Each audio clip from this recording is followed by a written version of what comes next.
উপায় কম, দুইটা কথা বলতেছি, কারণ সবার অন্তরটা একটু শান্তি করা লাগে, ঠিক না? এই জন্য মা বাবার খেদমত করতে হবে। কার খেদমত করতে হবে?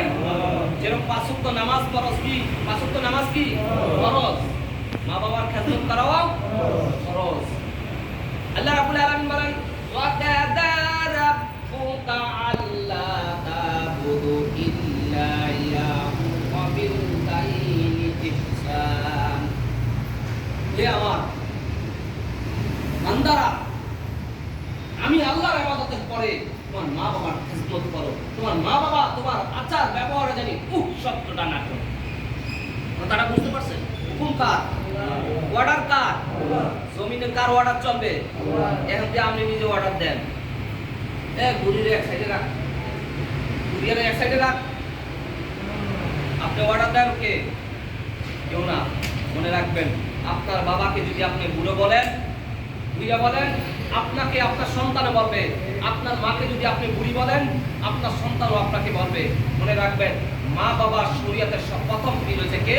মা বাবা। এই জন্য মা বাবার খেদমত করতে হবে। কার খেদমত করতে হবে? মা বাবার খেদমত করতে হবে। আল্লাহ আল্লাহ রাসূল থেকে আমাদেরকে মা বাবার খেদমত করার তৌফিক দান করুন। আজকে আমি অসুস্থ, আমি নিজেও আজকে বলতে পারতাম না। অনেক কালকে রাত থেকে অনেক চিন্তা করতেছি যে আল্লাহ আজকে তার একটু আলোচনা করবো বলছিলাম, দাঁত তো বিলে গেছে, মাথা বিলে গেছে,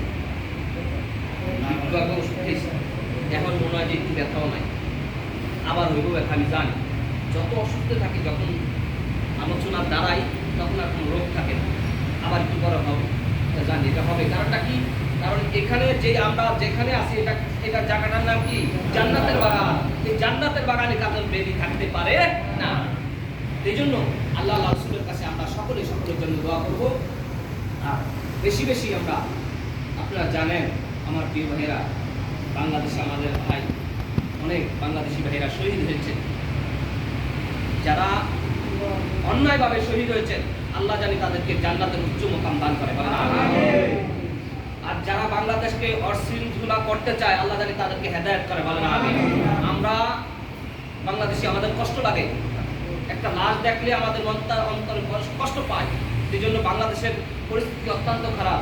আমরা সকলকে বলবো, আপনারা যেভাবে যেখানে থাকেন না কেন, দোয়া করবেন আল্লাহর কাছে। আল্লাহ রাব্বুল আলামিন, আপনি আমাদের বাংলাদেশের মধ্যে তুমি রহমত দান করো, জানি আমাদের ভেদাভেদ ভুলে যেয়ে জানি আবার আমরা সুন্দর মতো চলতে পারি। আল্লাহ জানি সেই তৌফিক আমাদেরকে দান করবেন। আমিন। আর আমরা সবাই